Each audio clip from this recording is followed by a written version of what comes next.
कल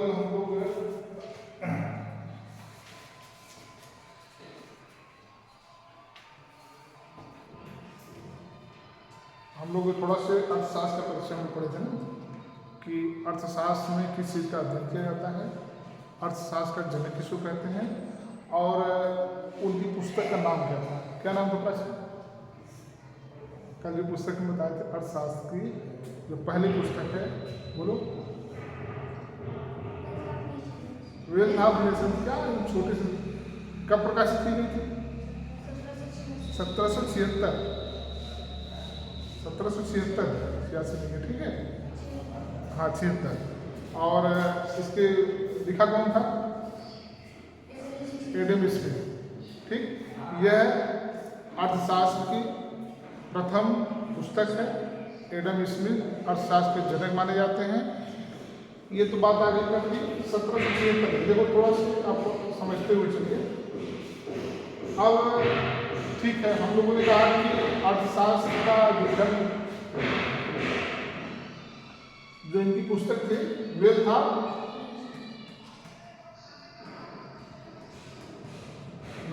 नेशंस, यही थी ना। अब यह अर्थशास्त्र की पहली पुस्तक मानी जाती है और इसको लिखा है किसने? एडम स्मिथ ने।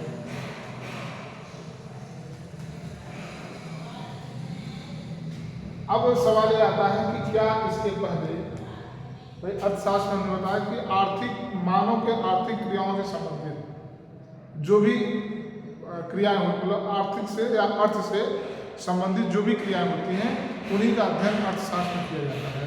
इसमें चाहे लेन देन हो, चाहे क्रय विक्रय हो, चाहे पैसे की बात हो, धन की बात हो, संपत्ति की बात हो, चल संपत्ति हो, अलग संपत्ति हो, मजदूरी हो, मालिक मजदूरों का संबंध हो, जहाँ पर विनिमय होता हो, बहुत सारी जो चीज़ें होती हैं उन्हीं का अध्ययन हम लोग इसमें करते हैं। और हम लोग जानते हैं कोई भी शास्त्र विज्ञान तभी होता है जब उसमें हम लोग किसी भी चीज़ का विश्वसनीय और तार्किक तरीके से अध्ययन करते हैं, तब उसको हम लोग क्या कहते हैं? विज्ञान कहते हैं। तो इसका मतलब अर्थशास्त्र, शास्त्र मतलब विज्ञान होता है। अर्थशास्त्र ऐसा विज्ञान है जिसमें हम आर्थिक क्रिया, मानव के आर्थिक क्रियाओं से संबंधित विश्वसनीय एवं तार्किक अध्ययन करते हैं। अब जो एक छोटा सवाल आता है कि क्या इसके पहले आर्थिक क्रियाएं नहीं हुआ करती थी? होती थी। हमने बताया कि जब आखेटक अवस्था थी हमारे यहाँ, जो हम लोगों ने इतिहास में पढ़ा कि मानव की उत्पत्ति कैसे हुई, मानव का विकास कैसे हुआ, जब ये आखेटक व्यवस्था आई तभी से मानव आर्थिक क्रियाओं से संबंधित काम करने लगा था। तो आर्थिक क्रियाएं ऐसा नहीं कि आज की दिन है, आर्थिक क्रियाएं प्राचीन काल से चली आ रही हैं। बस अंतर क्या था कि उस समय की जो आर्थिक क्रियाएं थी परिष्कृत नहीं थी, मतलब सुनियोजित नहीं थी, व्यवस्थित नहीं थी, साफ सुथरी नहीं थी, स्पष्ट नहीं थी। लेकिन आज की जो आर्थिक क्रियाएं हैं वह परिष्कृत है। तो पहले से भी था लेकिन इतना परिष्कृत नहीं था। और हम लोग जब प्राचीन काल में और जाएंगे तो हम लोगों ने 4 वेद को पढ़ा था, ऋग्वेद, अथर्ववेद, सामवेद और यजुर्वेद।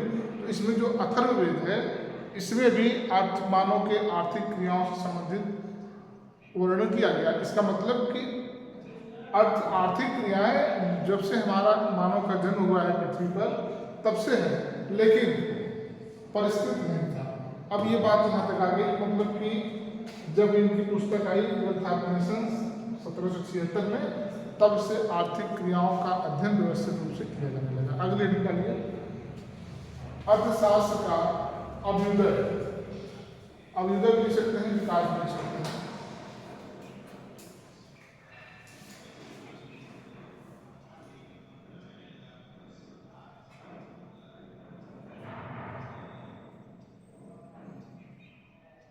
लिखिए, मनुष्य एक सामाजिक प्राणी है।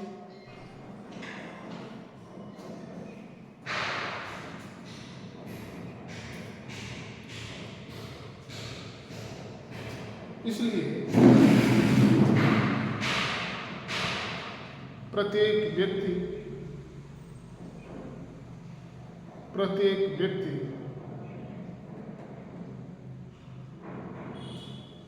एक दूसरे से संबंधित है।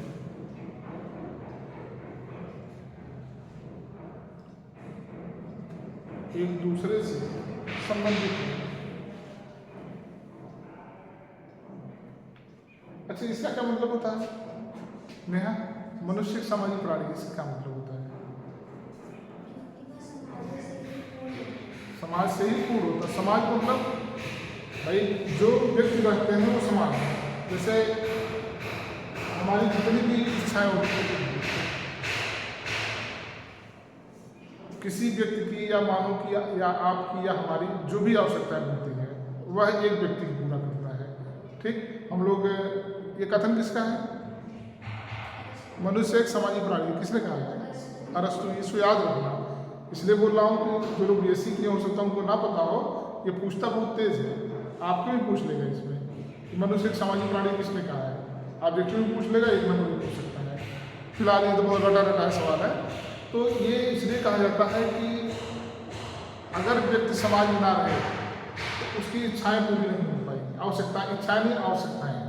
इच्छा तो मानसिक संतुष्टि होती है और जो आवश्यकता होती है वह अनिवार्य होती है। भाई हम लोग जब कभी बिल्कुल परेशान होते हैं, एकदम टेंशन में आते हैं या होपलेस हो जाते हैं, तो हम लोग क्या करते हैं? हमारे जितने जो हमारे बहुत अजीज होते हैं, जो मतलब बिल्कुल हमारे करीब, चाहे हमारे माता पिता हो, भाई बहन हो, पति पत्नी हो, फ्रेंड्स हो, ठीक, तो हम लोग क्या करते हैं? उनको फ़ोन करते हैं या उनसे बात करते हैं, अपनी पीड़ा को, अपनी बातों को बताते हैं। तो उससे क्या होता है कि थोड़ा सा आपका मन हल्का होता है। ठीक, सामने से कुछ आपके प्रति सिंपैथी आती है। ये तो मानसिक बात है हुई। और अगर मान लीजिए हम बहुत परेशान हैं, खाने के लिए मर रहे हैं, तो बहुत हमारे आप जैसे दोस्त यार हैं, तो क्या करेंगे?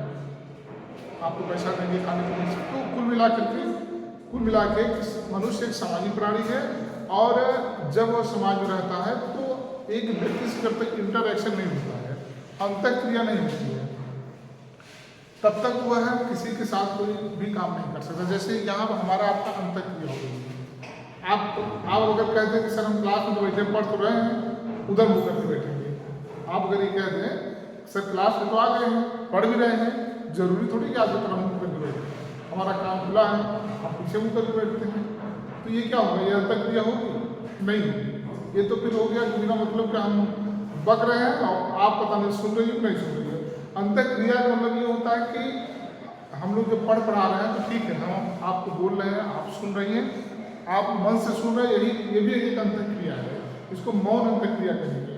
हूँ बोलना, हाँ बोलना, जवाब देना, सवाल करना, ये तो सस्वर में आ जाएगा, स्वर में आ जाएगा। लेकिन मौन की बात करें तो मुड़ी हिलाना, एक दूसरे को देखना, तो इससे क्या लगता है कि नहीं हमारा पढ़ाना, हम पढ़ा रहे हैं, आप पढ़ रहे हैं। तो ये जो कह रहा है कि मनुष्य एक सामाजिक प्राणी है और इसकी आवश्यकताएं एक दूसरे के संपर्क में रहकर ही पूरी हो सकती है। मतलब एक दूसरे का जब ये संबंधी बनता है तभी इसलिए भाई आप संबंधी का मतलब कि आप किसी की बहन बनेंगी, बेटी बनेंगी, आप किसी की फ्रेंड हैं, ठीक है, आप इतने लोगों के फ्रेंड हैं, तभी तो यहाँ पे क्या है कि आप कहेंगे ये हमारी क्लास के, हमारी क्लासमेट है, ये हमारी फ्रेंड है। तो ये क्या होता है कि पूरे समाज में ऐसा नहीं पूरे लोग आपके होंगे। हम लोग जब भीड़ में कहीं जाते हैं, जैसे बस स्टॉप पे हम लोग गए, रेलवे स्टेशन पे गए, वहाँ इतनी भीड़ रहती है। अब इस शिवानी पेट का पेपर देने गई होगी, कैसे गई थी? ट्रेन से गई थी। अब इससे कंडीशन पूछ लेना कैसे गई रही होगी। अगर 2 दिन पहले गई होगी तब तो ठीक है, और अगर उसी दिन गई होगी मतलब 1 दिन पहले, तो सोच लो खाली गेट पर ऐसे खड़े हो जाओ, आपको धक्का मार के लोग चढ़ा देंगे।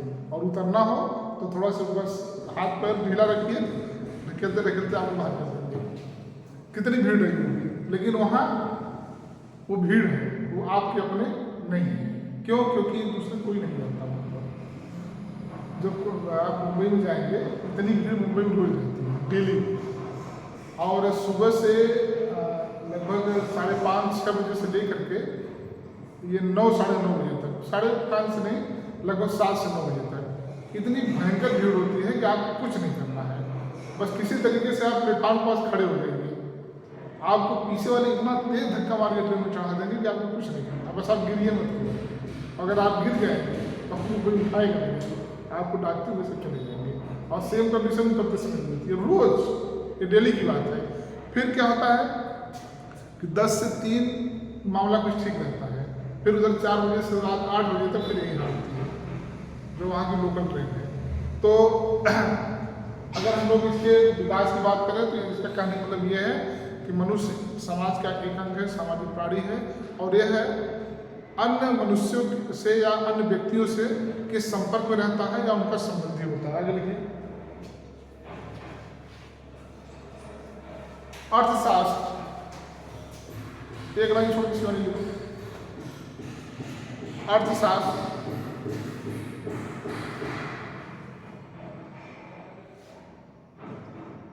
इन्हीं सामाजिक संबंधों के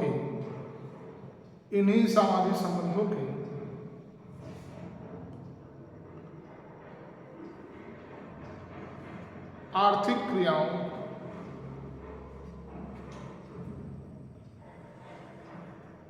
का अध्ययन करता है।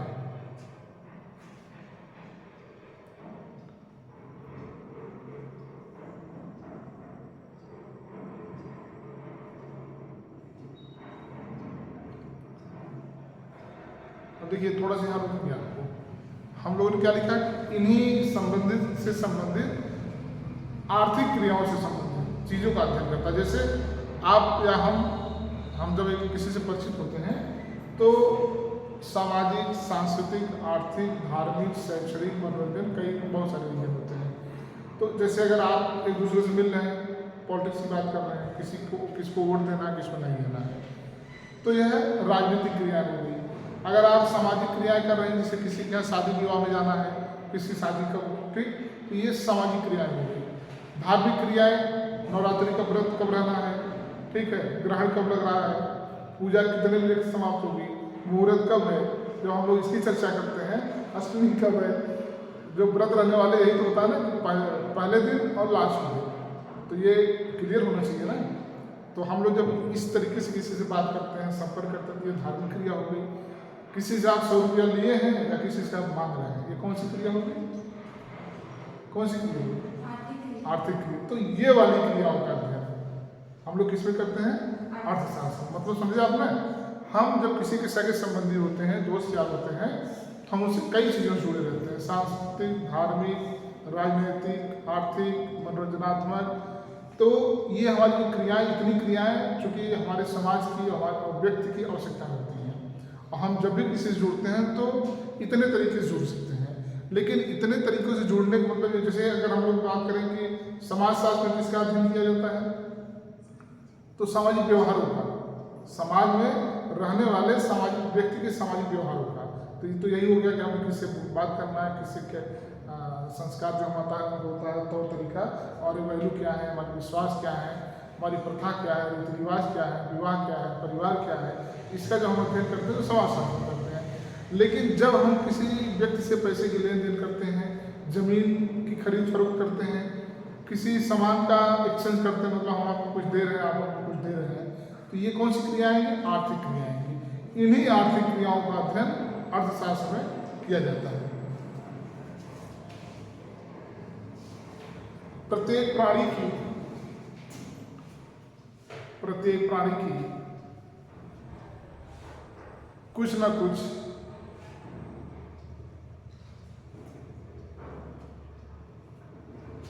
आवश्यकताएं होती हैं।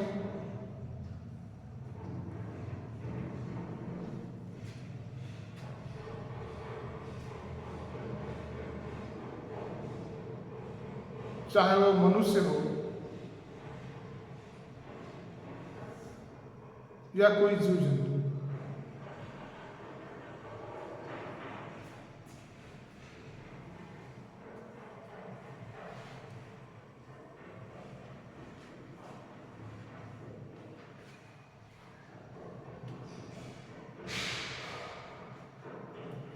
सभी को आहार की आवश्यकता होती है, सभी को आहार की आवश्यकता होती है।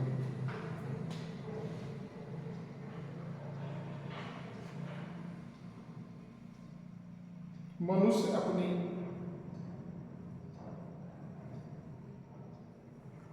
भौतिक,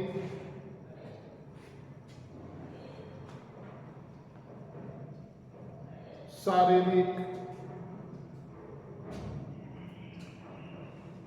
मानसिक,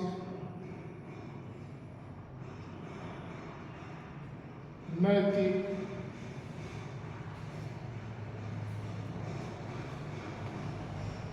व आध्यात्मिक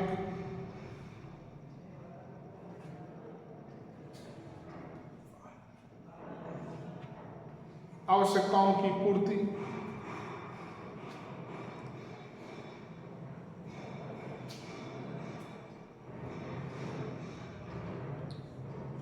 विचारों व चिंतन द्वारा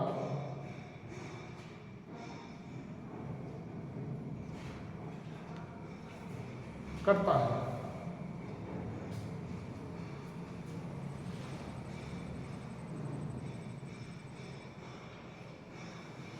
पैराग्राफ समझ लीजिए।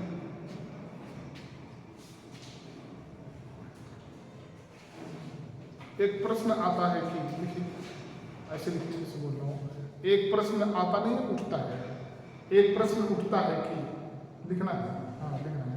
एक प्रश्न उठता है कि आर्थिक समस्या क्या है? आर्थिक समस्या क्या है?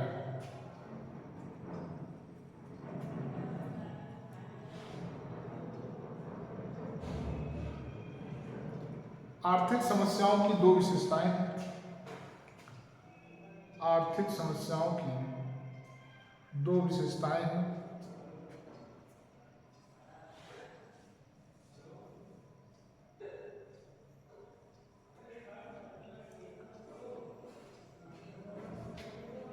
नंबर एक, सभी मनुष्यों की कुछ न कुछ आवश्यकताएं होती हैं।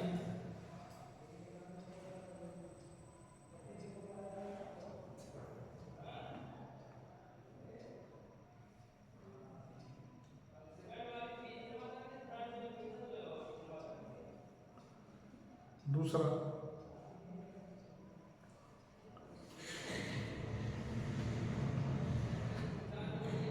जिन आवश्यकताओं की हम पूर्ति करते हैं, सॉरी एक मिनट, जिन नहीं, जिससे हम आवश्यकताओं की पूर्ति करते हैं,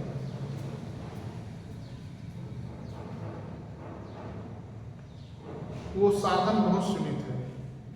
वो साधन बहुत सीमित है।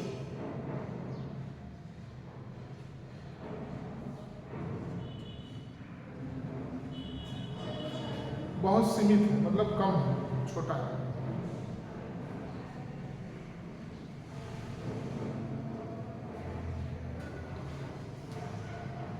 स्पष्ट है कि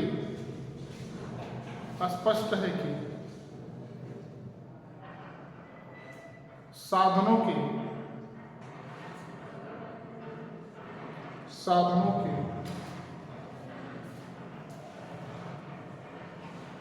सीमित होने के कारण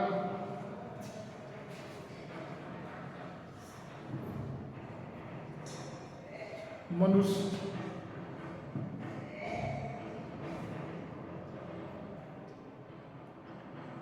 अपनी आवश्यकताओं की पूर्ति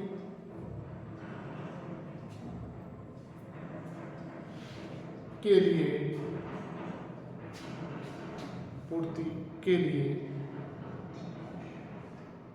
भिन्न भिन्न कार्य करता है।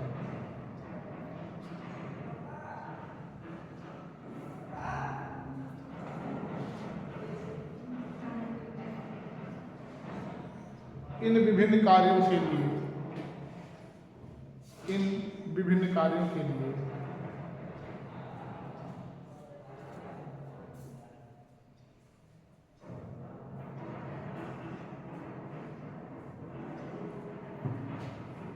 जो समस्याएं उत्पन्न होती हैं,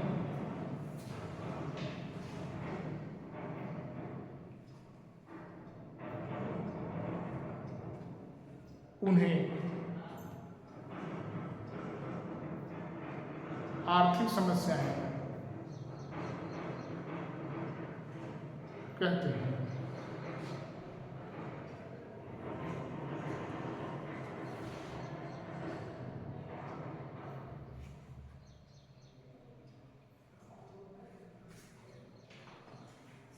इसलिए मनुष्य अपनी आवश्यकताओं की पूर्ति करने के लिए, मनुष्य अपनी आवश्यकताओं की पूर्ति करने के लिए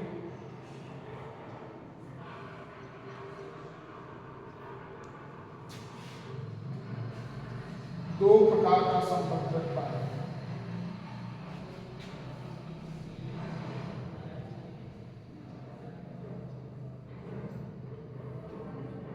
दो का संबंध रखता है। नंबर 1,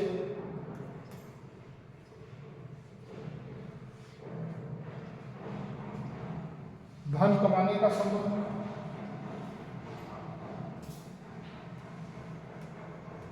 धन कमाने का संबंध। दूसरा,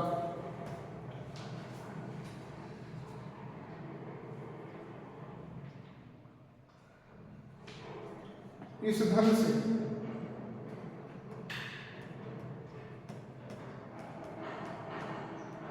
अपनी आवश्यकता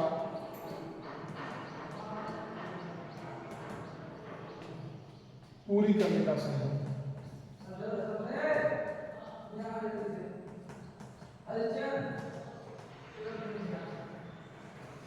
अपनी आवश्यकता पूरी करने का संबंध हो गया। देखिए, ये कह रहा है कि जब व्यक्ति अपने नैतिक, आध्यात्मिक, धार्मिक, मानसिक इन सब आवश्यकताओं की पूर्ति अपने मन और विचारों से कर सकता है, ठीक, जैसे, लेकिन जो आहार की आवश्यकता होती है, पेट की आवश्यकता होती है, धन की आवश्यकता, उसके लिए क्या होता है, धन की जरूरत पड़ती है। उसी आहार की आवश्यकताओं को, आहार में सब कुछ आ जाएगा, आपका रहन सहन, खाना पीना सब आ जाएगा। उसी की पूर्ण आवश्यकताओं को पूर्ति करने के लिए व्यक्ति क्या करता है, आप किसी भी व्यक्ति से आर्थिक क्रिया करता है, और उस व्यक्ति से उसके दो प्रकार के संबंध होते हैं। एक कौन सा संबंध होता है, धन कमाने का संबंध। आप जहाँ नौकरी करेंगे, आप जहाँ नौकरी करेंगे, चाहे आप सरकारी नौकरी करें या प्राइवेट नौकरी करें, तो वहाँ के भाई, अगर आप सरकारी नौकरी कर रहे हैं तो सरकार आपका मालिक है, प्राइवेट कर रहे हैं तो जिसकी संस्था हो आपका मालिक है। एक संबंध तो आपका उससे होगा, और एक संबंध आपका उससे होगा इस धन से अपनी आवश्यकता की पूर्ति करने के लिए आप जिससे संबंध रखते हैं, मतलब उस पैसे से आप खरीदेंगे कुछ न कुछ। भाई, आपने पैसा कमा लिया, अब आपका पैसा आ गया, तो आपके पास आपकी जितनी आवश्यकता है, चाहे खाने पीने की हो, चाहे कपड़े की हो, चाहे सौंदर्य की चीज़ें को हो, तो आप क्या करेंगे, एक संबंध दुकान और ग्राहक, मतलब ग्राहक और दुकानदार का होगा, जहाँ से आप सामान खरीदेंगे। तो समझ में आया। एक तो आप करेंगे क्या कि आर्थिक क्रियाओं में दो तरीके के संबंध हम लोग स्थापित करते हैं, धन कमाने का संबंध और इस धन से अपनी आवश्यकता को पूरा करने का संबंध। ये क्लियर है इतना। अब देखिए, ये अब यहाँ पर भी होता है, ये दो समस्या आती है। पहली समस्या ये आती है कि हम किसी व्यक्ति से संबंध धन कमाने के लिए रखते हैं, और ये हमारा औपचारिक संबंध होगा कि अनौपचारिक, कौन बताएगा? औपचारिक और अनौपचारिक क्या होता है, कैसे बताओ? औपचारिक की क्या विशेषता होती है, बताओ, एक दो बताओ पॉइंट। भाई, औपचारिक एक समय के लिए होता है, उसमें एक स्वार्थ होता है, उसमें अपनापन नहीं होता।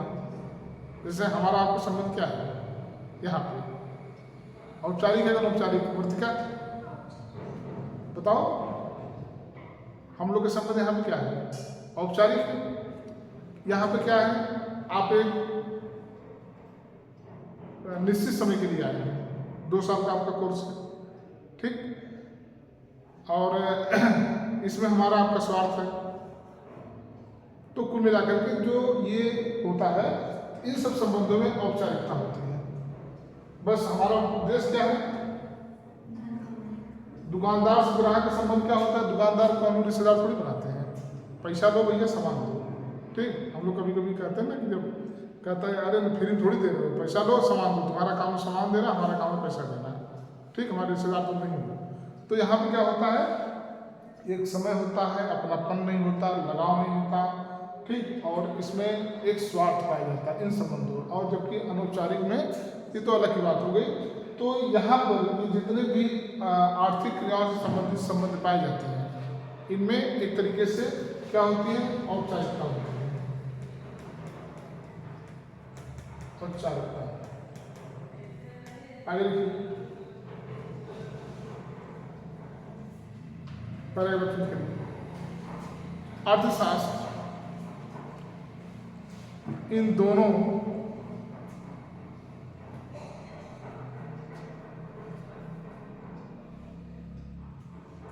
प्रकार की क्रियाओं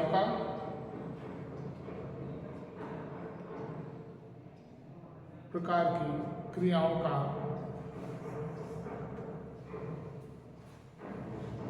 अध्ययन करता है।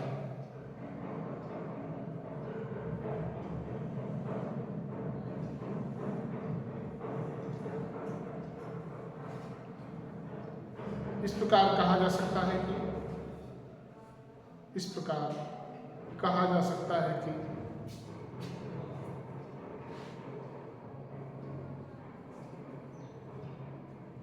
अर्थशास्त्र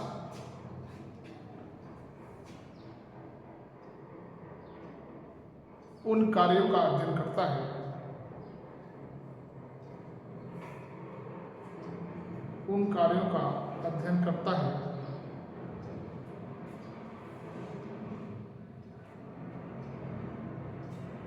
जिनके द्वारा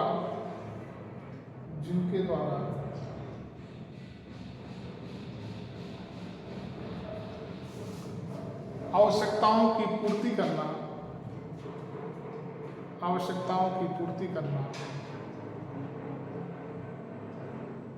संभव होता है।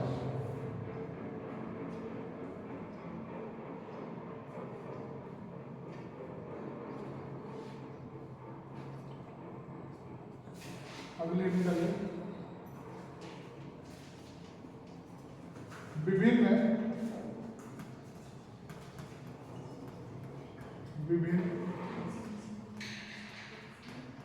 अर्थशास्त्रियों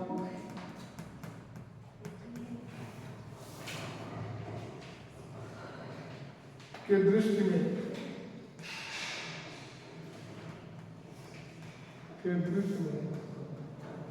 अर्थशास्त्र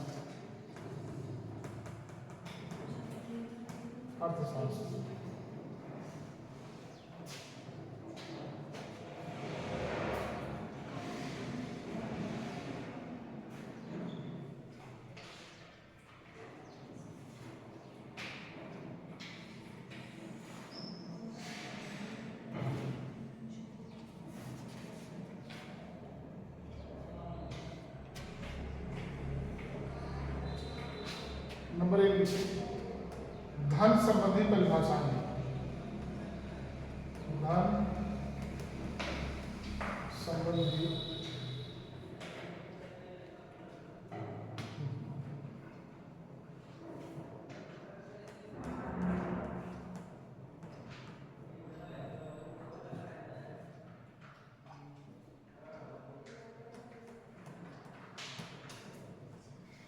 धन संबंधी परिभाषाएं, ठीक है। इसको दिए हैं एडम स्मिथ, लिखिए क्वेश्चन में लिख दीजिए, Adam Smith,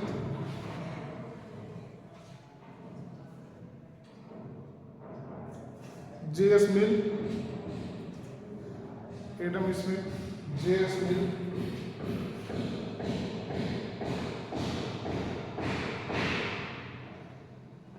F.A. Walker, F.A. Walker. Question पर मिल जाएगा। दूसरा लिखिए,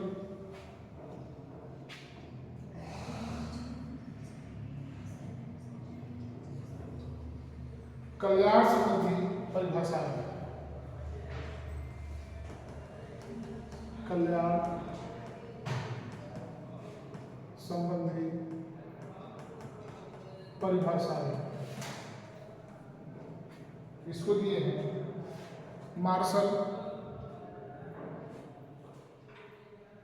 मार्शल, केनन मार्शल केनन, एक और है पेंशन, पेंशन पेंशन,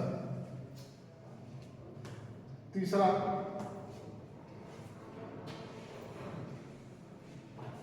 दुर्लभता, दुर्लभता संबंधी परिभाषाएं इसको दिए हैं रॉबिन्स, रॉबिन्स बस एक है। पैराग्राफ चेंज करिए।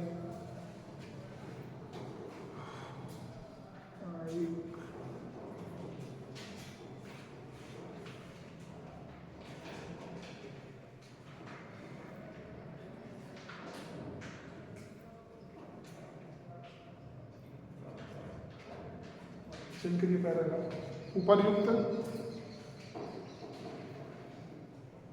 परिभाषाओं से स्पष्ट है कि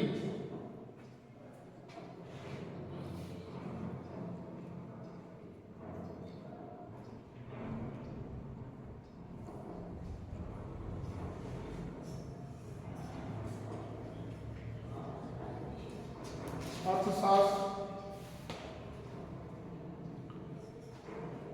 एक नवीन विज्ञान है जिसमें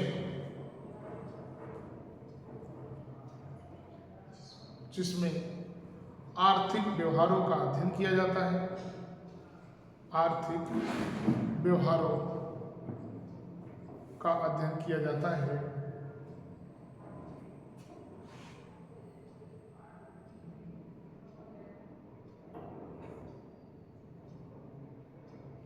एक आधुनिक अर्थशास्त्री,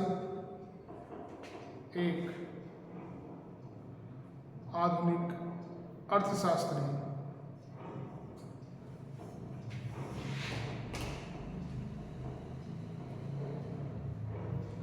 रोजगार,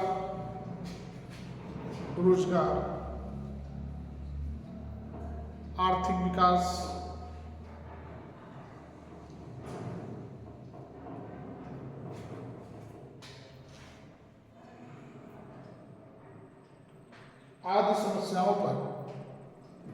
आदि समस्याओं पर अधिक बल देता है, अधिक बल देता है।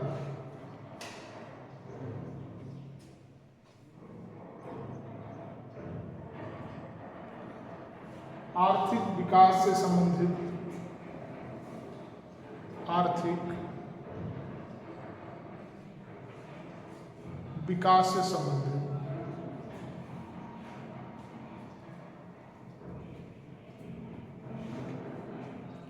परिभाषा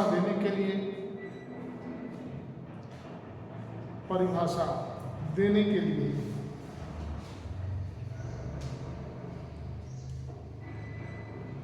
विभिन्न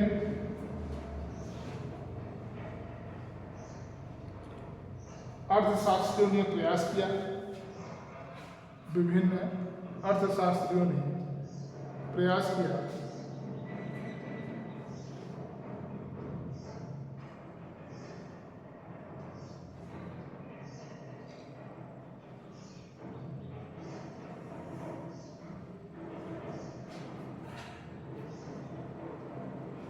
उनकी परिभाषा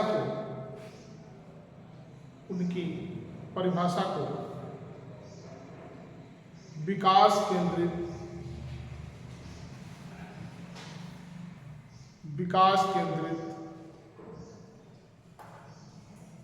परिभाषा कहा गया है।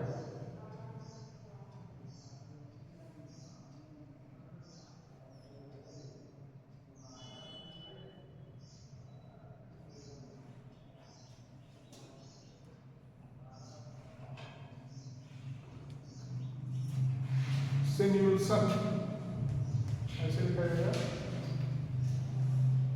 सेम्युलसन की परिभाषा। सेम्युलसन की परिभाषा आज के पूंजीवादी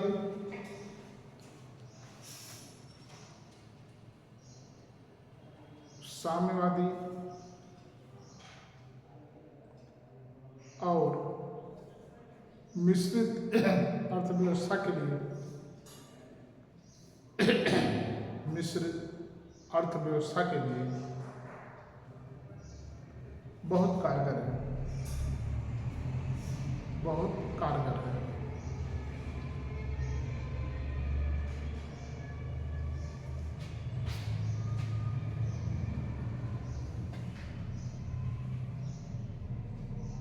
अगले प्रमुख अर्थशास्त्रियों का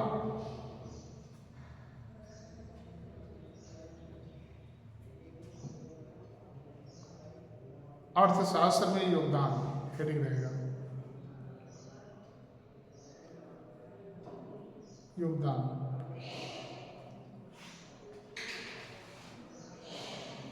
अभी हमने आपको दो चीजें लिखवाया, पूंजीवादी साम्यवादी और मिश्रित आर्थिक व्यवस्था। ठीक है,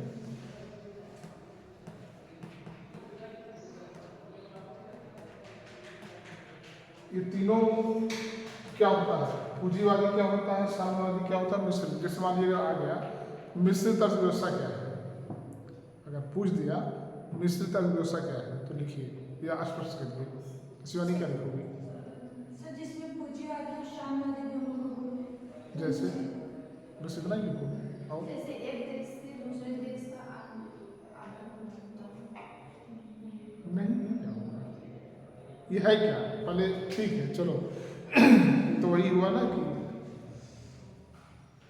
एक उधर है एक उधर है, ठीक, तो जो बचा बीच में रहेगा, वही हुआ। दो व्यवस्था है, ऐसा होगा ये मिश्रित दोनों बीच में रहेंगे तो दोनों गुण इसमें पाए जाएंगे। ये तो बहुत बचकानापन टाइप की परिभाषा है, जैसे एकदम बच्चों वाला। तो थोड़ा सा अच्छे से बताओ, हम भी समझ जाए कि क्या लिखोगे। स्वाति क्या लिखोगे इसमें? अच्छा चलो ठीक है, पूंजीवादी क्या होता है ये बताओ। चलो हम बताएंगे, अगर नहीं आ रहा तो हम बताएंगे। साम्यवादी क्या होता है ये भी नहीं बताएंगे, ठीक है। देखिए हमने आपको बताया था कि जो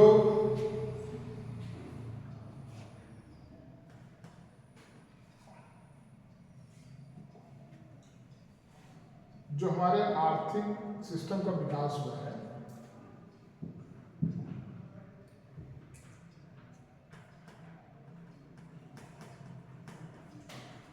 आदिम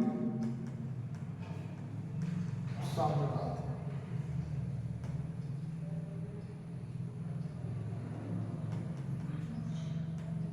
दास युग, सामंतवादी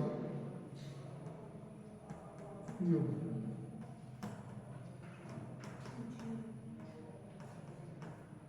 पूंजीवादी युग,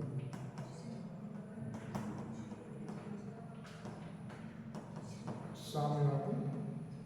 देखो इस साम्यवादी को समाजवादी कहा जाता है, ठीक।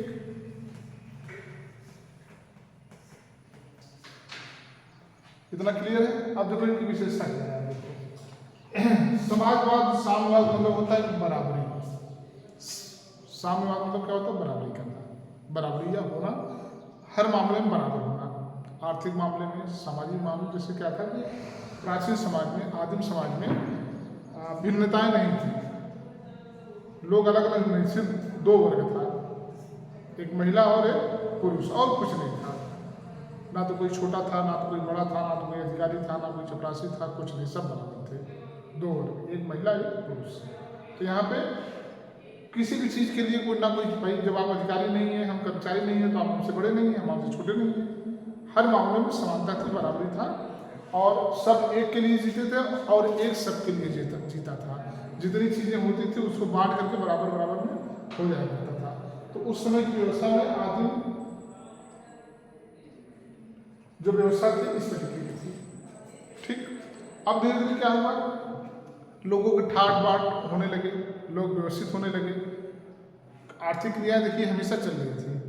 अब यहाँ पे दास का आ गया कि जैसे मान लीजिए कि दास और नौकर दोनों में अंतर होता है। दास और नौकर दोनों में अंतर होता है। नौकर नौकरी करता है, काम करता है, पैसा लेके चला जाता है। जो दास होता है उसका कोई अस्तर नहीं होता, कोई वजूद नहीं होता। वो 24 घंटे काम करता है, सारा काम करता है, और काम करने के बाद उसको पैसा भी नहीं मिलता है। ये दास होते हैं। तो उस समय फिर ये जब दो वर्ग आ गए, तो अब यहाँ पे वर्ग विभाजन आ गया। अभी तक क्या था, केवल दो वर्ग था, सिर्फ लिंग के आधार पर समाज का वर्गीकरण था, वर्गों का, एक महिला और एक पुरुष का। तो उस हिसाब से उनके कार्य भी बटे थे। महिलाओं का काम करना था, मतलब घर संभालना, ठीक है, मोटी मोटा शब्दों में, और पुरुषों का काम क्या करना था, घर को चलाने के लिए व्यवस्था बनाना, खेती करना, कमा के लाना, जो भी चीज़ें था। अब यहाँ पे क्या हुआ, जब दास आ गया तो लोगों में छोटे बड़े की भावना आ गई। भाई दास अगर आ गया तो जाहिर सी बात है कोई ना कोई मालिक होगा। अब यहाँ पे देखिए क्या हुआ, धीरे धीरे वर्ग का विस्तार होने लगा। ठीक, अब वर्ग का जब विस्तार होने लगा, यहाँ से वर्ग जन्म ले लिया, यहीं से छोटे बड़े का, ठीक है, योग्यता के हिसाब के, कौशल के हिसाब से, प्रदत्त के हिसाब से, अर्जित के हिसाब से यहाँ पे वर्गों का निर्माण हो गया। फिर कुछ दिन ये युग चला, फिर इसमें जो परिवर्तन आ गया, सामंतवादी युग आ गया। इस में जो है 3 वर्ग आ गया। एक किसान था, और एक क्या कहते थे पहले, जिनके पास बहुत खेत होता था, क्या कहते थे उसको, जमींदार, और एक जमींदार पहले था, ठीक, और एक आपको मजदूर था। ठीक, ये 3 वर्ग आ गए। तो ये जमींदार की खेती हुआ करती थी, जमीन हुआ करती थी, लेकिन कितनी होती थी पता लगा 1000 बीघा है। इसकी जमीन पे ये क्या करता था, खेती ये करता था, खेती ये करता था, और खेती ये करता था और करवाता ये था। इसे जब किसान को कहेंगे सामंत, उसको जमींदार को सामंत भी कहते हैं। अब जमीन इनकी है, खेती ये करवाता, करता ये था। इसको उतना ही मिलता था जितना कि उसका काम चल जाए, बीच में ये लेता था और सारा का सारा इनको दे देता था। तो फिर इनके अंदर वो भावना आई कि भाई सारा खेती तो मैं कर रहा हूँ, पता लगे 10 बीघे खेती मैं कर रहा हूँ, मुझे सिर्फ 10 कुंटल गेहूँ मिल रहा है। तो धीरे धीरे फिर इनके अंदर जब वर्ग चेतना आती है और इनका विकास होता है, तो ये क्या करते हैं, इस समाज का ही परिवर्तन हो जाता है। फिर आ जाता है पूंजीपति युग, जिसमें कि हम लोग इस समय चल रहे हैं। यह है एक विकसित देश की विशेषता है, जिसमें जो वर्ग है, व्यक्तित्व के आधार पर वर्ग का विभाजन होता है, और जो बड़ा है बहुत बड़ा है, और जो छोटा है बहुत छोटा है। भाई जिसके पास पैसा है, अपूर्व का पैसा है, जिसके पास कुछ नहीं है, बिल्कुल कुछ नहीं है। तो यहाँ पे कर्मचारियों का शोषण बहुत होता है। यहाँ पर हमने आपको बताया था कि मजदूरी ये करते क्या है, एक कंपनी खोलते हैं, पैसा लगाते हैं, और उसके बाद लोगों से मजदूरी कराते हैं। अब वह मजदूर को देते हैं 100 रुपया, और वो मजदूर काम करता है 2000 रुपये का। ठीक, और ये कितना बचा, चलिए 100 रुपया मजदूरी गई, 100 रुपये इनका और सामान खर्च हुआ, फिर भी बचा 1800 रुपया, सेब से बच गया। भाई 100 का सामान का लगा मशीन का, और 100 रुपये इन्होंने मजदूरी दिया, और कमाई कितनी हुई 2000, 1800 बच गया। तो बाद में ये मजदूरों को उतना ही एरो देते हैं कि ताकि मजदूर संचित ना कर पाए, मतलब इकट्ठा ना कर पाए धन। इकट्ठा कर लेंगे तो एक दिन काम करेंगे, 2 दिन नहीं आएंगे, तो इनका नुकसान होगा। इसलिए उनको उतना ही पैसा देते थे, उतनी ही मजदूरी देते थे, जितने से कि उनका एक दिन का पेट भर जाए, ताकि वह अगले दिन फिर काम पे आए। लेकिन धीरे धीरे ये समस्या सभी मजदूरों की होती है। और धीरे धीरे जब यह पूरे मजदूर जान जाते हैं नहीं मेरे साथ ये अन्याय हो रहा, तो उनके अंदर वर्ग चेतना आ जाती है। तब फिर वो क्या करते हैं, इसी को कहते हैं कि अभी कहीं रहे ये समाज हमारा चल रहा है, ये कहा जा रहा है कि एक समय ऐसा आएगा कि ये मजदूर जब क्रांति ले आएंगे तो पूंजीवादी समाज में क्या होगा, समाप्त हो जाएगा। अब बात आती है कि ये कहाँ कहाँ है, अभी इसको मैं छोड़ रहा हूँ, बता रहा हूँ आपको। ये समाप्त हो गया है, खत्म हो गया है। दास युग भी लगभग समाप्त है, समाप्त मतलब कहीं पाया जाता होगा लेकिन ऑन पेपर ऑन रजिस्टर्ड खत्म है। सामंतवाद का थोड़ा थोड़ा लक्षण भी कहीं कहीं देखने को मिलता है, और ये वाला युग पूरा का पूरा चल रहा है। जैसे ये कार्ल मार्क्स का समाज का विभाजन था, इसने बताया था कि इस तरीके से समाज का विकास हुआ है, और आखिरी में उसने साम्यवादी युग की कल्पना की थी। कल्पना मतलब क्या होता कि यहाँ तो यही समाज पहले था, लेकिन हम क्या था, यहाँ पे उतने लोग जागरूक नहीं थे, शिक्षित नहीं थे, इसमें बहुत भ्रष्टाचार था, इसमें ना तो कोई संबंध था, ना कोई भाई था, ना बहन था, ठीक है, किसकी शादी किससे करनी, ये सब का कोई निर्धारण नहीं था।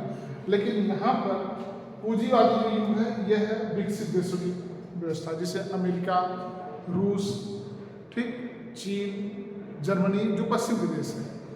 हमारा जो भारत है यह विकासशील देशों में आएगा। किसमें आएगा, विकासशील में। और यह जो विकासशील देश की परिभाषा है या विशेषता है, उसी को हम लोग कहते हैं मिश्रितवादी अर्थव्यवस्था। मतलब हमारा जो भारत है अभी ना तो पूर्ण रूप से पूंजीवादी हुआ है और ना तो साम्यवादी ही है, दोनों के बीच की कंडीशन अभी है। तो मतलब अभी हमारे यहाँ पूरा पूंजीवादी नहीं आया है। पूंजीवादी समाज कहाँ है, अमेरिका में है, रूस में है, जर्मनी में है, लेकिन जो भी उधर पश्चिम में जितने भी हम लोग जानते हैं कि ये सब विकसित देशों में आते हैं, उससे हम लोग क्या कहते हैं, पूंजीवादी युग कहते हैं। इनके पास इतना पैसा है कि एक व्यक्ति के लिए 5-5 नौकर हैं, एक व्यक्ति के लिए 5-5। जैसे हम लोग एक दिन हम आपको बताए थे कि दुबई और सऊदी अरब लोग जाते हैं उसमें, वहाँ के लोग इतने संपन्न हैं, इतने पैसे वाले हैं कि एक व्यक्ति के पीछे 3 से 4 नौकर उन्होंने रखे हैं। नौकर कौन है, यहीं से लोग जाते हैं, इंडिया से, बांग्लादेश से, नेपाल से लोग जाते हैं। अब उनका नौकर खाना बनाने वाला अलग, गाड़ी चलाने वाला अलग, उनकी बकरी और ऊँट चराने वाला अलग, घर की साफ सफाई करने वाला अलग। ये तो इतना हो गया, एक आध और कहीं होंगे एक व्यक्ति के लिए। वहाँ पे ये हमारे यहाँ की तरह संयुक्त परिवार नहीं है, ये हमारे दादा है, ये हमारी दादी, जैसे हमारी मौसी भी हैं ना, ये सब नहीं, औसी मौसी वाला काम नहीं वहाँ पर है। बस सिर्फ या तो अकेले या तो पति पत्नी या बच्चे एक आध। ये नहीं कि अच्छा ये हमारी मौसी है, चाची है, ये सब संबंधों का वहाँ से क्या है, कुछ भी नहीं, कोई मतलब नहीं। सब वहाँ पे इंडिविजुअल है।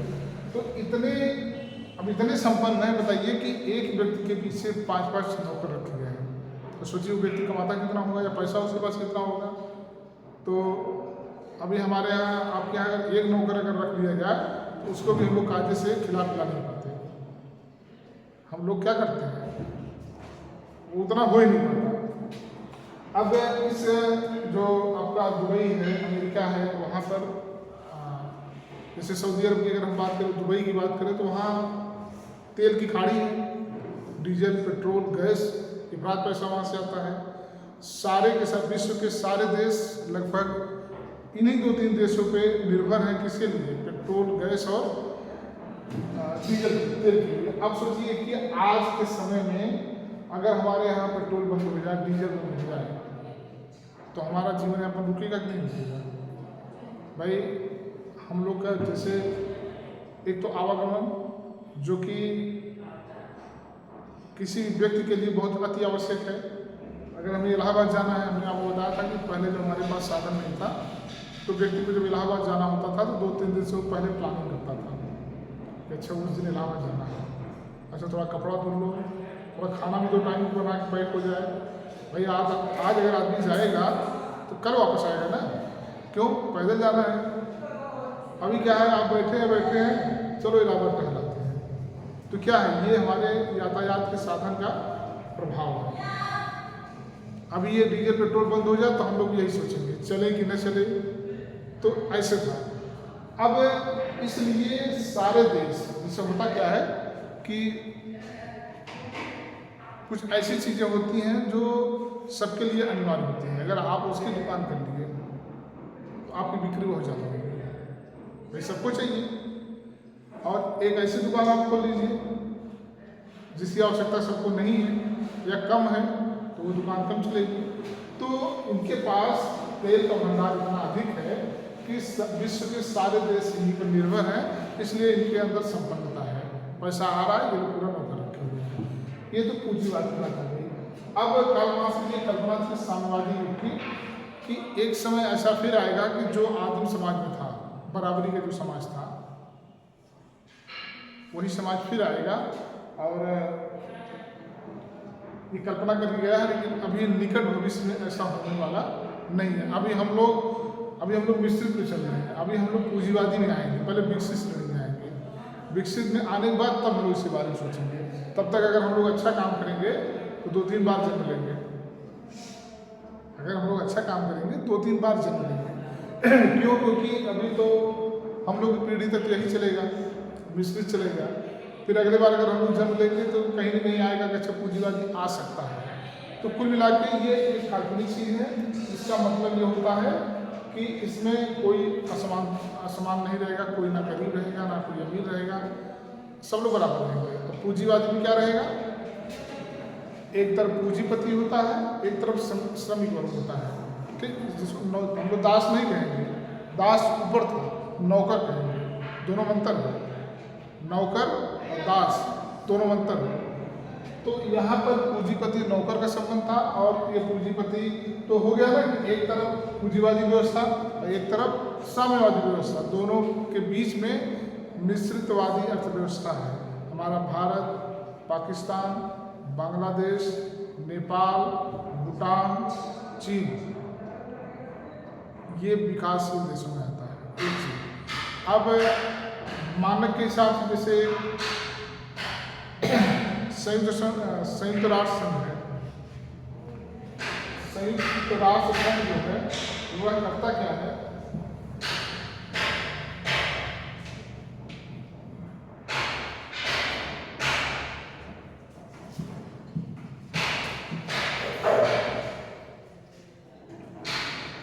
जो संयुक्त राष्ट्र संघ है वह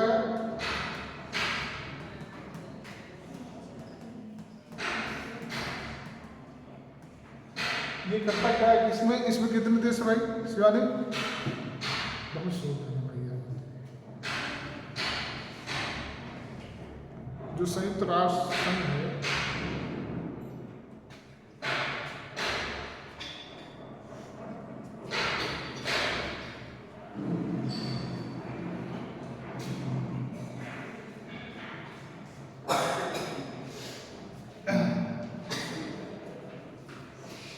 ये विश्व की एक ऐसी संस्था है जो सभी देशों को क्या करती है?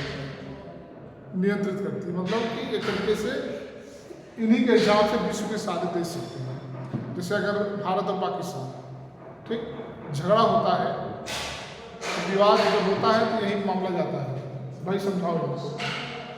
और इस संयुक्त राष्ट्र संघ में जो अस्थायी और अस्थायी 5 अस्थायी सदस्य हैं और अस्थायी। जो 5 स्थायी हैं यही डिसीजन लेते हैं कि किसको विकासशील देशों में रखा जाए और किसको विकसित देशों में रखा जाए, श्रेणी में रखा जाए।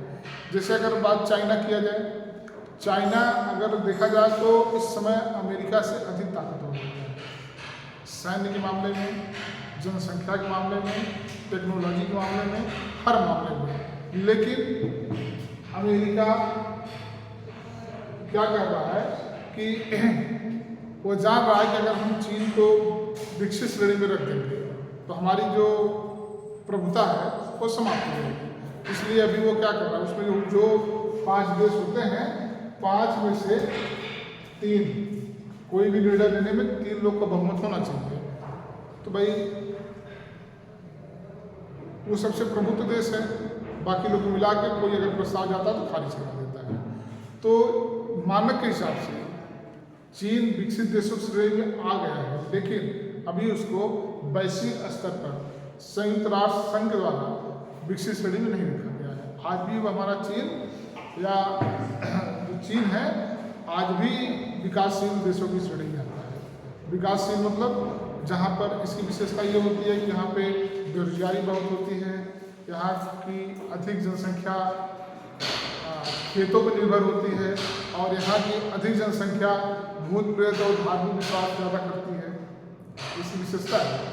मिश्रित और विकासशील देशों की यह विशेषता है कि यहाँ के लोग धर्म पे ज़्यादा विश्वास करते हैं।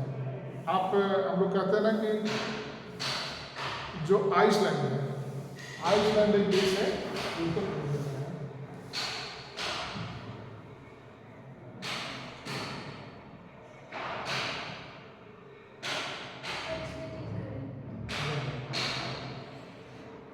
आइसलैंड सबसे खुशहाल देश है, ठीक है।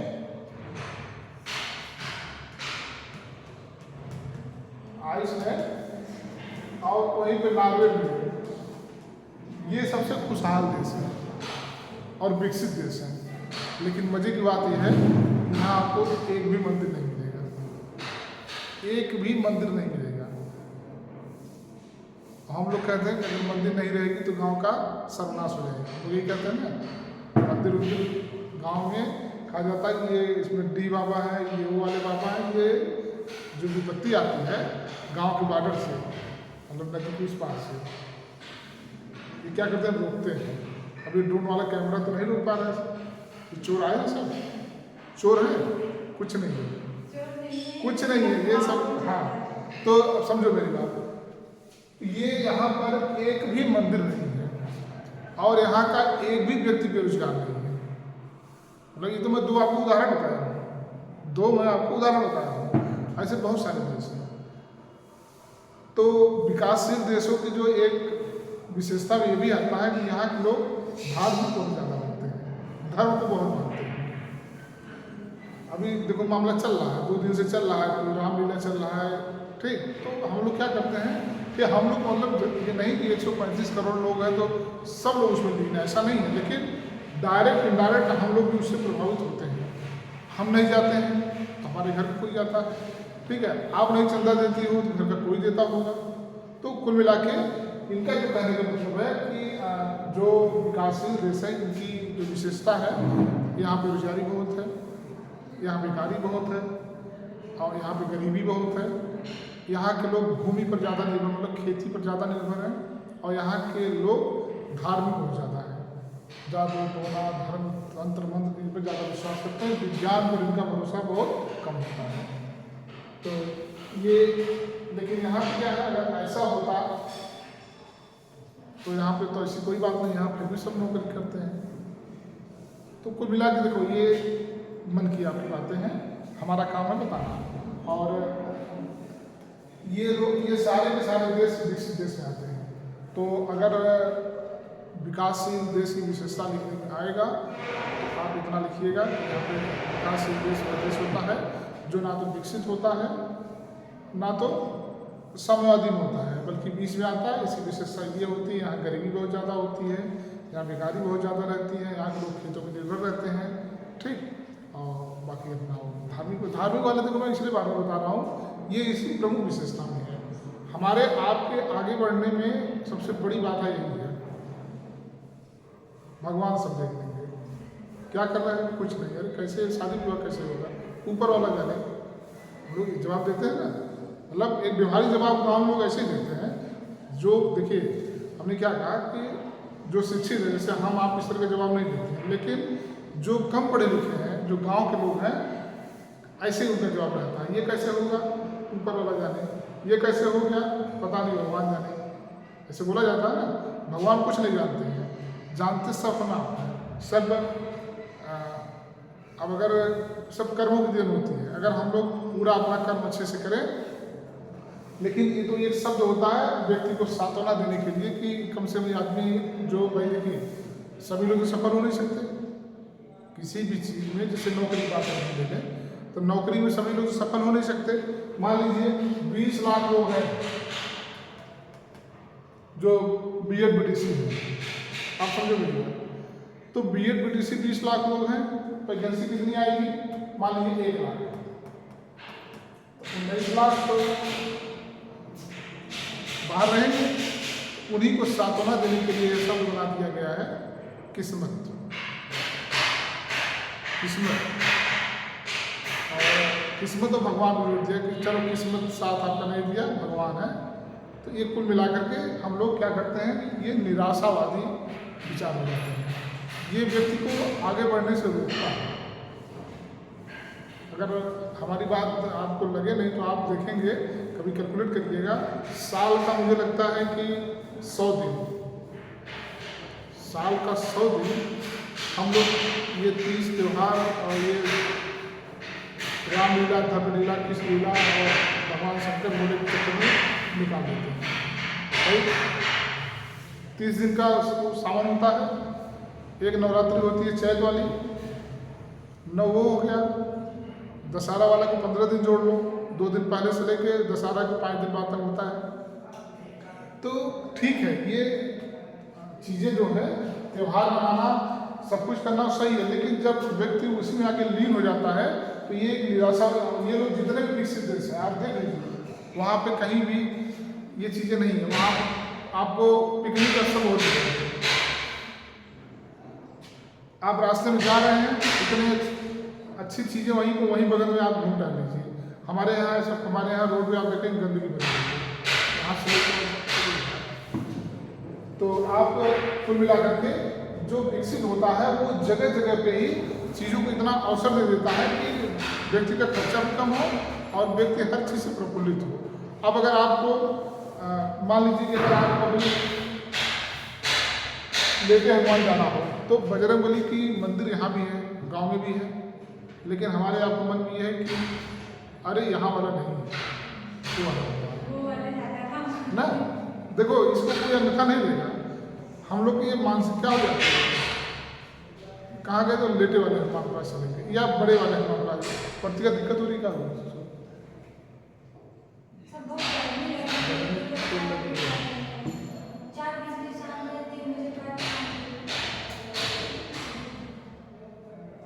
गर्मी बहुत लगेगा, जब टहलना उनको टहलना।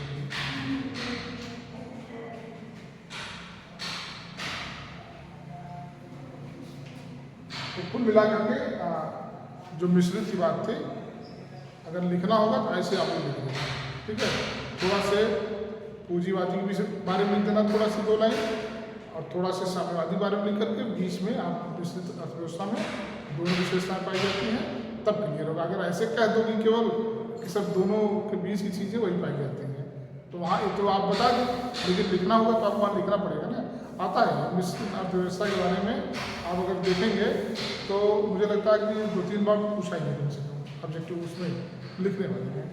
और ऐसे भी पूछता है कि भारत की अर्थव्यवस्था कैसी है, तो कैसी है? मिश्रित है। विकासशील अगर पूछता है विकासशील भी है, और मिश्रित पूछता है तो जो मिश्रित है वही विकासशील है।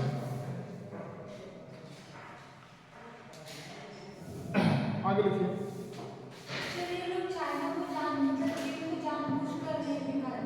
हमने क्या बताया कि आप ये बताओ कि आप अगर अपने गांव के प्रधान हो तो तुम चाहोगे कि स्वाति प्रधान बन जाए? नहीं चाहोगे। स्वाति के साथ उठोगी, बैठोगी, खाओगी तो मेरी बहन और तो मेरी फ्रेंड बहुत अच्छी हो, लेकिन जैसे स्वाति कहोगी शिवानी एक पंचवर्षीय प्रधानी की, अरे ना ये ना, इसके लिए फिर तुम उससे बड़ा दुश्मन कोई नहीं है। बात समझिए वाला ना, संबंध उन लोग का ऐसे ही है, प्रेम व्यवहार सारा चीज़ है, लेकिन जहाँ बादशाहत की बात आती है, कुर्सी की बात आती है, वहाँ कोई समझौता नहीं। ठीक, अब चाइना को समझ लो कि वो समुद्र को सुखा के खेती कर रहा है। चाइना की टेक्नोलॉजी इतनी तेज है कि समुद्र में खेती कर रहा है, मतलब समुद्र को सुखा रहा है।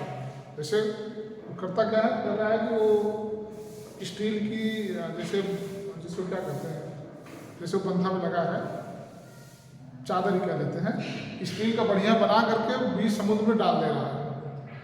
जैसे मान लो कि यहाँ से लेकर के इलाहाबाद तक समुद्र है, अब वह अपने टेक्नोलॉजी के माध्यम से इलाहाबाद में ले जाके बंधा बना देगा।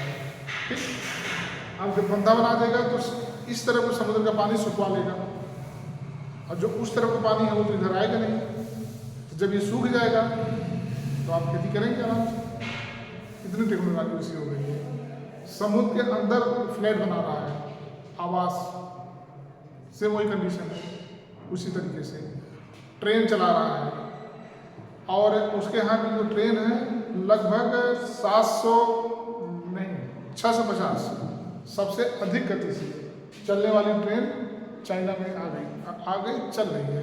350 किलोमीटर प्रति घंटा के तो चल रही है पिछले 10 साल से, 2010-11 से चल रही है। कितने 3.5 घंटा। अभी वो 650 घंटे का परीक्षण किया था कोरोना के पहले, तो इसका मतलब कि वो भी चल रही है। और अमेरिका में अभी 350 घंटे वाली भी चल रही है। अब सोचो कि 650 घंटा मतलब कि 2 घंटे में बॉम्बे जाओ, मतलब आप डेली बम्बई यहाँ से जाइए, नौकरी करिए और शाम को अपने घर आ जाइए। भाई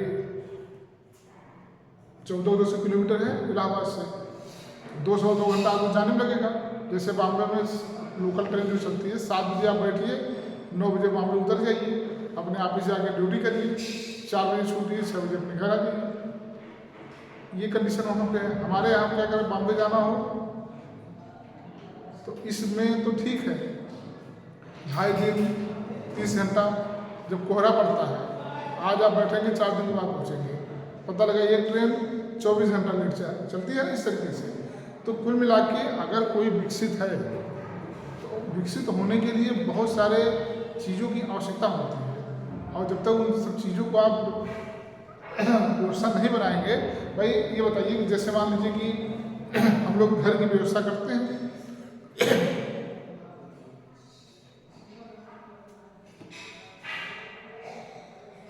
हाँ हाँ हेलो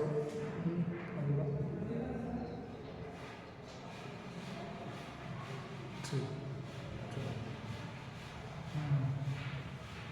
ठीक। तो इस तरीके से जो है चाइना इतना आगे चल रहा है। अब कभी कभी देखिए, और उसके बाद चाइना कर क्या रहा है, शिक्षा पर जो बजट है उसका विश्व का सबसे अधिक है। भाई उसकी टेक्नोलॉजी क्यों तेज है, उसके इंजीनियर। हमारे यहाँ पे क्या है, यहाँ डॉक्टरी इंजीनियर या पढ़ा दीजिए तो यहाँ कोई काम नहीं है, तो यहाँ से पढ़ के लोग अमेरिका चले जाते हैं, विदेश चले जाते हैं। तो जो योगदान उनको यहाँ देना चाहिए वो योगदान कहाँ दे रहे हैं, वहाँ दे रहे हैं। चाइना क्या करता है, अपने शिक्षा पर, अपनी टेक्नोलॉजी पर पैसा खूब ज़्यादा इन्वेस्ट करता है, अपने लोगों को बौद्धिक बनाता है, ताकि बनाता है, और वहीं पर उनको क्या देता है, नौकरी भी देता है अपने यहाँ। जो तुम्हारी योग्यता है, जो तुम्हारा काम है, यहीं पे अपना दिखाओ। तो ये जो समुद्र सुखा ले रहा है, समुद्र के नीचे से जो ट्रेन चला दे रहा है, 650 किलोमीटर गति की जो ट्रेन चल रही है, तो पढ़े लिखे लोग वहाँ पर तभी चल रही है। हमारे यहाँ पे 70-80 किलोमीटर के अगर हिसाब से चले तब तो ठीक है। एक आध वंदे भारत चल रही है, लेकिन उसकी भी स्पीड नहीं आ पा रही है। तो ये जो योग्यता है, जो शिक्षा पे बजट दिया जाता है, उसमें भी चाइना अपने फौज पर और अपनी शिक्षा पर, दो में उसका बजट पूरे विश्व के सबसे देश से सभी से अधिक है। अपनी फौज को भी बहुत मेंटेन करता है, क्योंकि उसको पता है उसको अगर कोई टक्कर लेने वाला है तो एक तो भारत और दूसरा अमेरिका। भारत जनसंख्या के हिसाब से और अमेरिका टेक्नोलॉजी के हिसाब से, इसलिए वह 2 चीज़ों को बिल्कुल मजबूत करके रखा है। और अपने यहाँ जिसको वो शिक्षित कर रहा है वो लोग वहीं पे देखो, आप देख लो ना, हमने बता दिया कि अच्छा अपने मन से वो पानी बरसा ले रहा है, वर्षा भी करा रहा है। अच्छा जैसे अभी गर्मी लग रही है तो हम लोग सोच रहे हैं यहाँ तो लाइट नहीं है, और उसका मन करेगा तो अच्छा ठीक है चलो हनुमानगढ़ में बारिश करवाना है, उसके पास टेक्नोलॉजी है, जो भी केमिकल छोड़ देगा, 2 घंटे बाद पानी बरस देगा।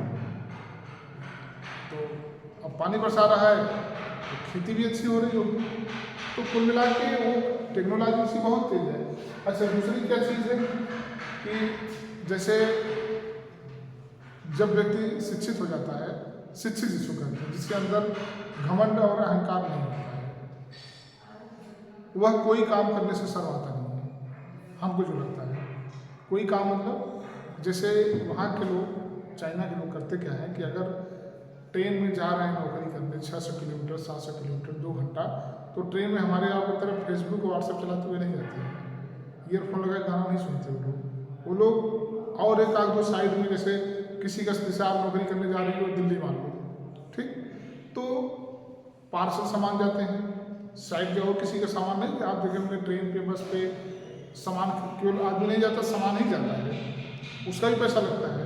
तो वो ऐसे चीज़ों को भी सेट कर लेते हैं कि ठीक मैं दिल्ली जा रहा हूँ, सामान मैं लेते जाऊँगा, उसका भी पैसा उनको मिला, आते समय फिर सेट कर लिए। तो हमारे यहाँ पर वो खाली नहीं बैठ जाते हैं, हम लोग दिल्ली जाते हैं तो पहले AC का टिकट कटवाएंगे, चद्दर कंबल एकदम लेके बहुत सब व्यवस्था बना के, मोबाइल ईयरफोन वगैरह, चार्जर सबसे पहले कि एकदम व्यवस्थित जाके अपना तकिया चदरा लगा के मोबाइल लगा के, जैसे लगता है कि देश दुनिया से कोई मतलब नहीं है। वहाँ के लोग वाकई में, देखिए हमारा भी ये सब बताने का मतलब है कि कोई व्यक्ति अगर अमीर होता है पैसे से मतलब अमीर होता है, उसके पास ज़्यादा पैसा होता है, तो उसके लिए कुछ गुण को करना पड़ता है, कुछ कार्य को करना पड़ता है। अगर आप लाज शर्म जब तक नहीं छोड़ेंगे तब तक आप पैसा नहीं कमा पाएंगे। जैसे मान लीजिए कि अभी अगर स्वाति को कहा जाए कि स्वाति आओ तुम यहाँ पढ़ाओ, स्वाति अरे सर गाँव के स्कूल में हम नहीं पढ़ाएंगे, मैं एक उदाहरण बता रहा हूँ, कुछ नहीं, ऐसा कोई काम अगर आप शिक्षित हैं कायदे से तो समझिए कि आप कोई भी काम करने के लिए सर्वाइवल हो। चाइना में यही होता है, चाइना के लोग आप देखेंगे बहुत छोटे छोटे हैं, लेकिन वहाँ शिक्षित लोग वहाँ खेती भी करते हैं, मतलब अपना काम भी करते हैं, नौकरी भी सब कुछ करते हैं। हमारे यहाँ क्या है, जो लोग नौकरी करते हैं उनसे कोई खेती करवा के देखे, कहेंगे अच्छा हम मतलब नौकरी करके पैसा भी दें, खेती भी करेंगे, और वो आते हैं तो 4 लोग उनके पीछे पीछे लग जाते हैं, ये खुश, ठीक, तो ये हालत होती है। और तो कुल मिलाकर के अगर हम लोग अभी विकासशील देशों की श्रेणी में है, तो अभी जो बहुत सारे गुण हैं उसको हम लोग को करना पड़ेगा। और जब हम लोग सीखते हैं तो हम लोग बहुत अच्छी चीज़ों को बदल नहीं सीख पाते हैं। हम लोग अभी अगर हम मोबाइल की बात करें तो इसमें हम लोग जितने लोग हैं, अगर जिसके भी पास पर्सनल मोबाइल होगा 2 से 3 घंटा मोबाइल में बिना काम का सबका जाता होगा, मेरा भी जाता है, मैं सबकी बात कर रहा हूँ। तो ये सब चीज़ें क्या है, ये एक तो 2 चीज़ें, एक तो आपका समय भी जा रहा है, दूसरे हम लोग की आदत भी खराब हो रही है। यह आदत छुड़ाने के लिए बहुत कठिन परिश्रम करना पड़ेगा, मोबाइल की आदत छुड़ाने के लिए बहुत कठिन परिश्रम करना पड़ेगा। और अगर आपको विश्वास ना हो तो 1-2 दिन मोबाइल आप लोग घर पे रख के देख लो, ठीक। खैर ये व्यक्तिगत बातें हैं, ये अलग चीज़ है। तो पूंजीवादी और साम्यवादी दोनों मिला करके हम क्या करते हैं, निश्चित। अब देखो उसके बाद जापान को आप देखो, जापान बहुत छोटा देश है, लेकिन टेक्नोलॉजी वो भी अमेरिका से बहुत आगे है, वो भी अमेरिका से बहुत आगे है। सोचो कि जब 2004 में सुनामी आई थी, पूरा का पूरा जापान तबाह हो गया था। दूसरा कोई देश होता तो भीख मांगते मांगते जो है कि हम कैसे अब खड़े होंगे, लेकिन जापान ने किसी सहयोग नहीं मांगा, वो तुरंत नई टेक्नोलॉजी की इजाद किया, मतलब उत्पत्ति की बिल्डिंग बनाने में। जैसे जब सुनामी आई थी तो बिल्डिंग सब गिर गई, टूट गई, बह गई, तो वहाँ वो बिल्डिंग बनाया फिर स्प्रिंग वाली बना दिया कि जब अगर भूकंप भी आ, चूँकि देखिए भूकंप जो होता है वो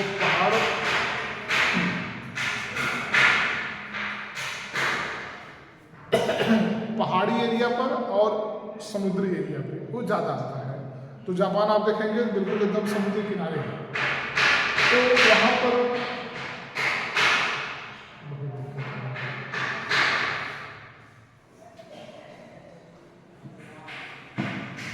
जब सुनामी आई तो उसने क्या किया कि जो उसकी बिल्डिंग थी वही स्प्रिंग बना दिया कि छोटा मोटा अगर भूकंप आएगा, छोटी मोटी सुनामी आएगी तो बिल्डिंग क्या करेगी, ऐसे झुकेगी और जैसे भूकंप गया फिर वापस खड़ी हो जाएगी। इस तरीके को जापान बना के दिखाया है। जापान में भी आप जानते होंगे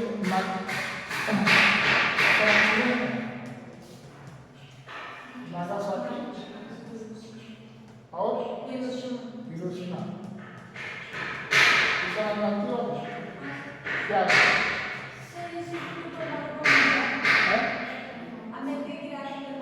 कहाँ है? जापान में है। नागासाकी और हिरोशिमा ये दो शहर हैं जापान के। यहाँ पर अमेरिका ने द्वितीय विश्व युद्ध के समय लगभग 1800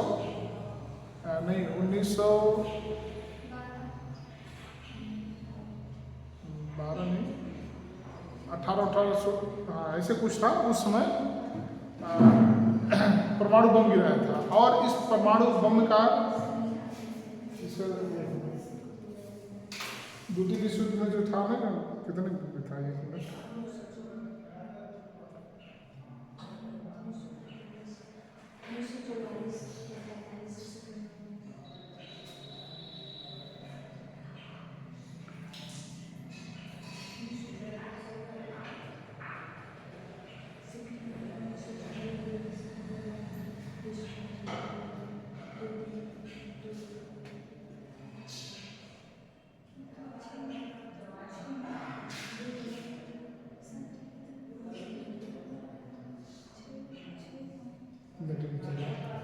अब यहाँ पर इस परमाणु बम का जो असर था, आज भी वहाँ पर जो बच्चे पैदा होते हैं आज भी अपंग पैदा होते हैं, मतलब मानसिक रूप से रोगी पैदा होते हैं। भाई परमाणु बम की जो पीरियड होती है 45 में, ठीक 6 अगस्त 45, 6 अगस्त और 9 अगस्त, 6 और 9, ठीक है 45 में। आज भी जो परमाणु बम का जो असर वहाँ पर है उस एरिया में, इसने क्या किया कि जब नागासाकी और हिरोशिमा पे परमाणु बम गिराया गया, इसने बाकी की एरिया को सील कर दिया। जापान ने अपने टेक्नोलॉजी से तुरंत क्या किया, सिर्फ वही दो शहर में इसका प्रभाव रहा। मतलब नहीं तो होता क्या कि अभी जैसे अगर परमाणु बम यहाँ गिरता है इलाहाबाद में, तो इसका जो असर होगा, प्रभाव होगा, वो पूरे उत्तर प्रदेश में फैल जाएगा। मतलब उसका जो देखिए, ये परमाणु बम क्यों मारे जाते हैं, जैसे दो चीज़ें हैं। अगर हमें आपको मतलब किसी एक व्यक्ति को मारना है तो गोली मार दे, आदमी बम मार दो तो आदमी मर गया, काम खत्म हो गया। लेकिन अगर हमें किसी की पीढ़ी समाप्त करना है, जो है उसको भी और आने वाली पीढ़ी को भी, उसके लिए केमिकल अटैक होता है, वायरस अटैक होता है ना। केमिकल अटैक में क्या होगा कि उस केमिकल का प्रभाव जब तक रहेगा तब तक वह जो जिस तरह के केमिकल होगा, जैसे जो आने वाली पीढ़ी होगी या बच्चा पैदा होगा, विकलांग होगा, पोलियोग्रस्त होगा, मूक बधिर होगा, मानसिक रूप से विकलांग होगा, हकलाएगा, एक तरफ मतलब नहीं था इस तरीके से। तो ये केमिकल का, इसे कहते हैं केमिकल अटैक। बल्कि किसी गोली मार दो वो ठीक है, केमिकल अटैक से क्या होता है, पिछली पीढ़ी और आने वाली पीढ़ी तक पूरा का पूरा समाप्त हो जाता है। और उसी तरीके से वायरस होता है, किसी एरिया में कोई वायरस आप छोड़ दो, जैसे कोरोना क्या था, वायरस था, तो इससे भी क्या होता है कि इसका भी असर बहुत दिन तक रहता है। तो इसमें हुआ क्या कि जो नागासाकी हिरोशिमा की सील के अलावा जो एरिया थी, जापान ने उसको सील कर दिया। तो इस परमाणु बम का असर केवल इस दो शहरों में है। और सोचिए आज भी इन दो शहरों में जो भी बच्चा पैदा होता है, अपाहिज और अपंग पैदा होता है, मानसिक रूप से अपंग पैदा होता है, इतना इसका असर था।